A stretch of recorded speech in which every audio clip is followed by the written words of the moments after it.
Hello అండి, welcome to our channel. ఈరోజు మనం పుదీనా రైస్ చేసుకుందామండి. ఇది చాలా ఈజీగా ఫాస్ట్గా కూడా అయిపోతుంది. దీనికి కావాల్సినవి ఏంటంటే ఇది జావిత్రి అంటారండి దీన్ని. ఇది జావిత్రి, ఇవి 2 తీసుకున్నాను.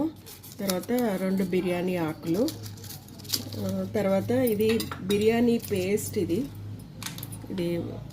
బిర్యానీ పేస్ట్ మనకి ప్రియా వాళ్ళది అమ్ముతారు కదా, బిర్యానీ పేస్ట్ ఒకటి. పుదీనా 1 కప్పు తీసుకున్నా నేను. కావాల్సిన తగినంత ఉప్పు.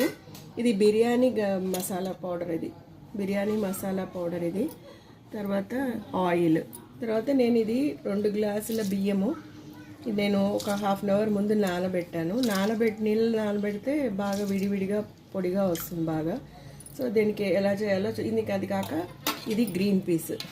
ఇవి ఇప్పుడు మనకి సీజన్ కాదు కాబట్టి ఇది ఫ్రోజన్ పీస్ అనమాట. కడిగి ఇది పెట్టాను. ఇవి 3 మీడియం సైజు పొటాటో అండి. ఇలా క్యూబ్స్ లాగా కట్ చేశాను. ఇవి 3 ఉన్నాయి. సో దీన్ని ఎలా చేయాలో చూద్దాం ఇప్పుడు మనం. ఇది కొంచెం పెద్ద కుక్కర్ అయితే బాగుంటుంది, కొంచెం బాగా విడివిడిగా వస్తుంది బియ్యము.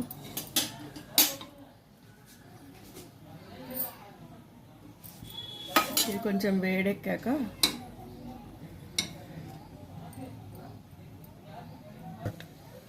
ఇది కొంచెం వేడెక్కింది కదా, కొంచెం ఆయిల్ ఎక్కువే పడుతుంది దీనికి. సో ఇలా నేను ఒక 3 గరిటెలు, చిన్న గరిటెలు ఇది వేసుకున్నాను.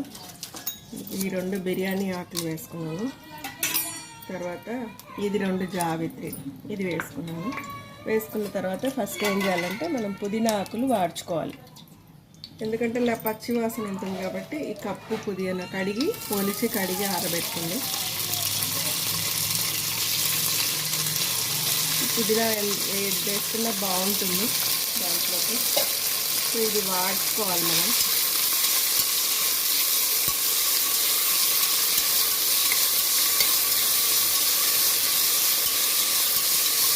ఈ ఆయిల్లో వాడుకోవచ్చు కదా. వాడిన తర్వాత మనం ఆలుగడ్డ వేసుకోవాలి. ఇది మంచి బ్యాచిలర్స్ కూడా ఈజీగా చేసేసుకోవచ్చు. ఒక రైస్ ఐటమ్ ఉంటుంది. దీనికి కాంబినేషన్ రైతా చేసుకోవచ్చు, లేకపోతే ఏదైనా గ్రేవీ కూర కూడా చేసుకోవచ్చు. సో ఇది పుదీనా వాడ్చాం కదా, దీనిలోనే పొటాటో వేసుకుందాం. ఇది కొంచెం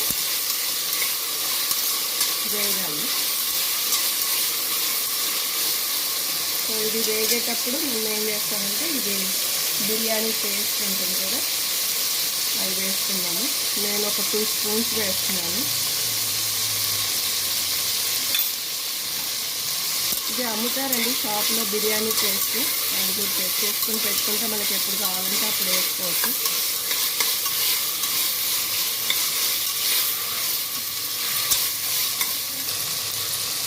ఇది ఇందులో కొద్దిగా జింజర్ గార్లిక్ పేస్ట్, కొద్దిగా అండి, ఎక్కువ కూడా అక్కర్లేదు.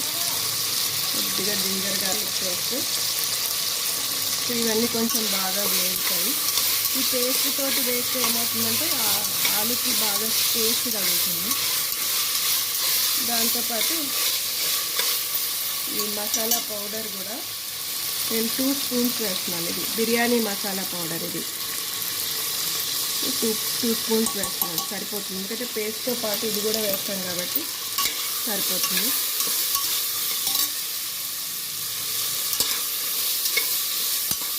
తొందరగా అయిపోతుంది, చాలా ఫాస్ట్గా అయిపోతుంది. అన్నీ రెడీగా ఉన్నాయంటే ఈజీగా అయిపోతుంది.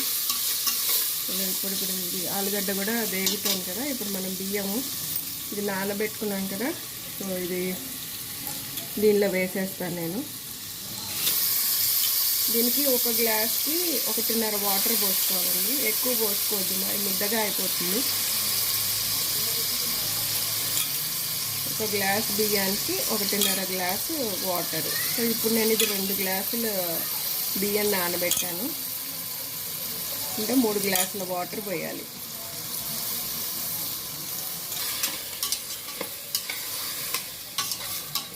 బియ్యం వేసాను కదా, దీంతో పాటు మనం పీస్ ఉన్నాయి కదా అవి కూడా వేసుకుందాము.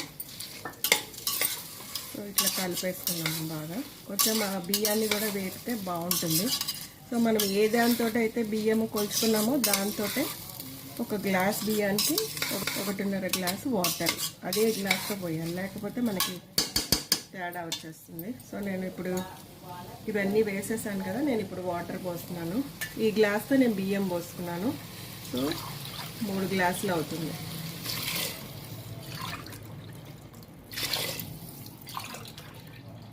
మూడు గ్లాసులు, 2 గ్లాసులు బియ్యానికి 3 గ్లాసులు వాటర్ పోసాను. కొంచెం బాగా కలుపుకొని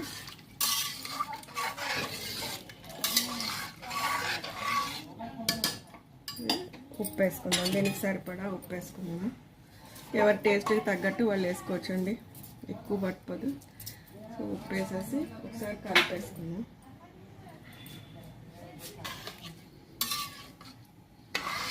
సో ఇది కలిపేసుకొని ఉప్పు వేసుకొని ఇదంతా రెడీగా ఉంది కదా. సో దీనిలో మనకు ఒక చిన్న ఇదేంటంటే కొద్దిగా నిమ్మకాయ పిండుకుంటే రైస్ అనేది విడిగా బాగుంటుంది. ఇది పులుపు ఏమి రాదు. కొంచెం ఒకటే హాఫ్ బద్ద నిమ్మకాయ పిండేసి ఇట్లా పెట్టేసుకోవాలి. ఈజీగా తొందరగా అయిపోతుందండి. బ్యాచిలర్స్ కూడా ఈజీగా చేసేసుకోవచ్చు.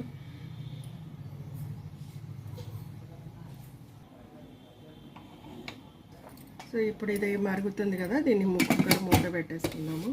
ఒకటే విజిల్ రావాలండి, ఎక్కువ విజిల్స్ కూడా రాకూడదు. ఒక విజిల్ తోటే ఆపేయాలి, మెత్తబడిపోతుంది లేకపోతే.